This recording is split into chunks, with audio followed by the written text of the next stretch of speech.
on the way back they could get a ride. What's that?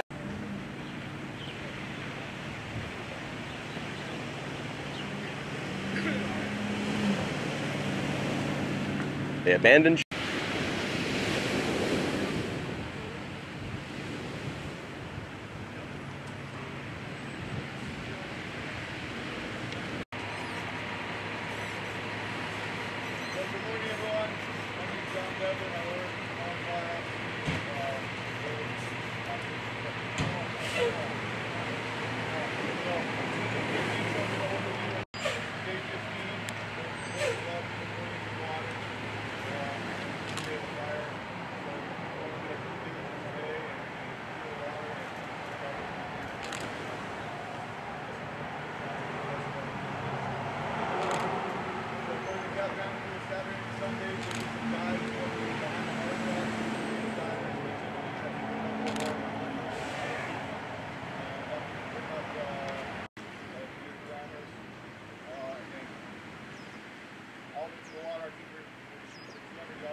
Yes.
stuff like that. So,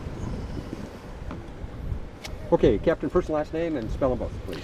My name is Peter Vanderpool, Peter Vanderpoel. Okay. This is what a Dutchman looks like. Yes. Okay. You're a captain, yeah? I'm a captain with Maui Fire Department, Rescue Sea Watch. Okay. Rescue 10 Sea Watch. You did some preliminary searching of the nearshore waters, what, Saturday and Sunday last week? So what we did was some actually intensive search of the harbor area that was closed off. The entire shoreline was closed off by the Coast Guard the day after, the evening of the incident. And so no searches underwater anywhere within a 5-mile area was started. So on Saturday we began searching utilizing rescue and dive crew from Honolulu. They were able to search using dry suit, full face mask, fully encapsulated with underwater comms, and they were able to clear the harbor, within the harbor confines and just outside the harbor, of any potential human remains. There are still areas within the harbor, within the vessels that may be overturned or piled on top of each other, that are still in the harbor, that still potentially could have human remains, and so those areas have not been cleared by fire department personnel. Along here appears, just from the number of vehicles that were on the street here, this is a potential high impact area that you're searching today? Correct. So all indications that we have, of course, we can also see videos of people who were forced over the seawall into the water. Many of them spent many hours in the water. We do know that there were some casualties that evening, and there's potential that we may not have retrieved everyone, that they could have sunk, and so that's the purpose of what we're doing here today. A rather large team, I think I counted 55. Does that sound about right? Yeah, well, I right now have confirmed personnel that are under our auspices, our responsibility of 40, and that's a combination of ocean safety personnel, Maui Fire Department personnel, and we've also got some DLNR enforcement people out here as well.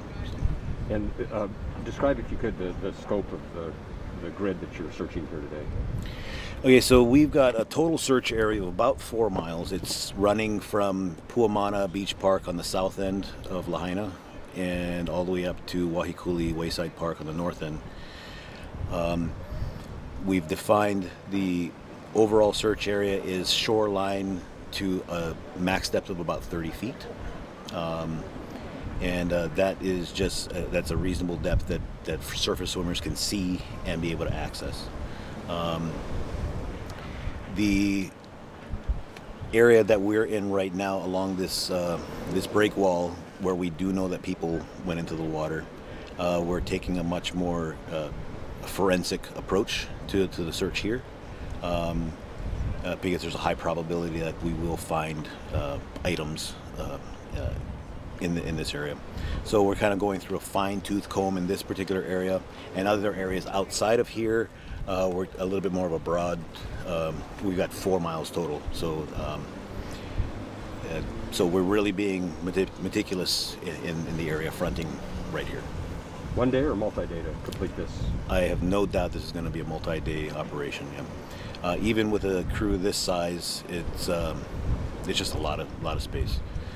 So we're planning on being out here for at least a few days, and it really depends upon how quickly we can move, how many items we find, water clarity. There's all kinds of things that can affect the total duration. You all, Maui Fire and Rescue, have been at this for what, 12, 13, well, more 14 days since the fire. Now you're doing this. I'm just curious, how are you all holding up, as a team, basically? Right now, I think overall we're holding up very well. We're still, everybody's still in the fight, still in the fight mode, and there's work to be done, and so I think that in a lot of ways, members of all public safety here, from police to fire to ocean safety, the medics, you know, those of us that belong to this community, you know, we're here to stay with it and work until duty does not require us to work anymore. You know, overall, I think spirits are high. Even the guys who lost their homes, they're out here. And you know, it's probably a tool for us to be able to just get to work. The weeks and months and years to come is going to be where you know, the healing's going to really start to place. Right now, you know, we don't feel the black eyes and the fat lips right now. You know, we're just continuing to fight. So. Thank you, Captain.